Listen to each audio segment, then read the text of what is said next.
l'évangile qui vient d'être proclamé, Jean s'est retiré dans le désert pour vivre une vie très austère, mais pour inviter les personnes à se convertir. Il confère un baptême d'eau, un rite de pénitence unique qui le distingue donc des multiples rites de purification extérieure et sectes à son époque. Qui est donc cet homme? C'est là la question. Qui est la Jean-Baptiste? Et sa réponse est d'une humilité surprenante.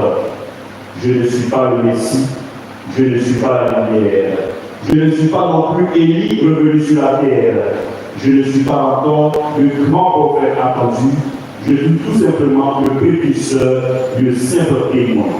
Autrement dit, il est simplement cette voix qui crie dans le désert. Et cette voix crie également dans le désert de nos quartiers, de nos grandes villes, où nous voyons l'absence de Dieu. Nous avons donc besoin d'une telle voix pour nous montrer que Dieu est toujours là, que Dieu est proche, et que même s'il semble être absent, il est là et il réveille en nous justement cette joie intérieure. C'est une voix dans le désert, un témoin de la lumière, et c'est cela qui touche notre cœur. Car dans ce monde, avec tant de ténèbres et d'obscurité, nous sommes tous appelés à être des témoins de la lumière, de la paix et de la joie. Telle est précisément la mission de ce temps de l'Avent, être témoin de lumière, être témoin de paix, et plus encore être témoin de joie. Permettez-moi donc de finir avec une histoire. L'histoire va voici. Un jour, un garçon de 5 ans est entré dans une pharmacie en courant et dit au pharmacien: Monsieur, voici tout l'argent que j'ai, s'il vous plaît, donnez-moi un miracle.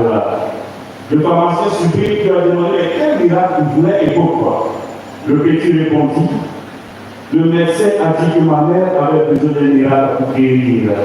Voici tout l'argent que j'ai économisé pour acheter un vélo, mais j'aime ma mère plus que tout et je veux qu'elle aille bien.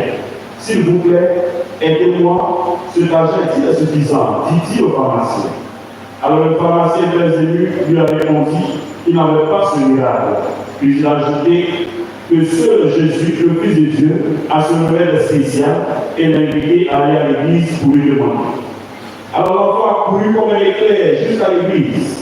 Arrivé devant la croix, près de l'autel et pressé en criant: Jésus, tu as le miracle? Je sais que tu es sur cette croix, que tu souffres et que tu n'as pas beaucoup de temps pour moi.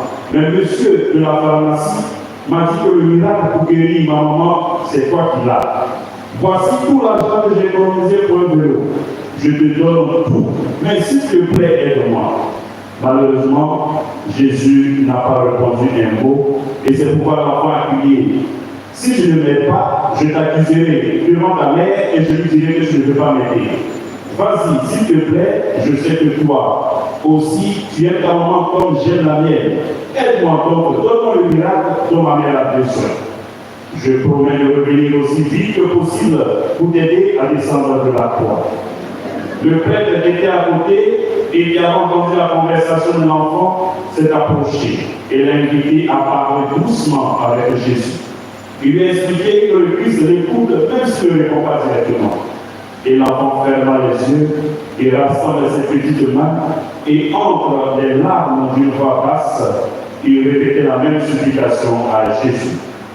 Ému par l'enfant, le père l'a accompagné à la maison. Le long du tronçon de la rue de l'église, l'enfant a expliqué au prêtre combien il aimait sa mère.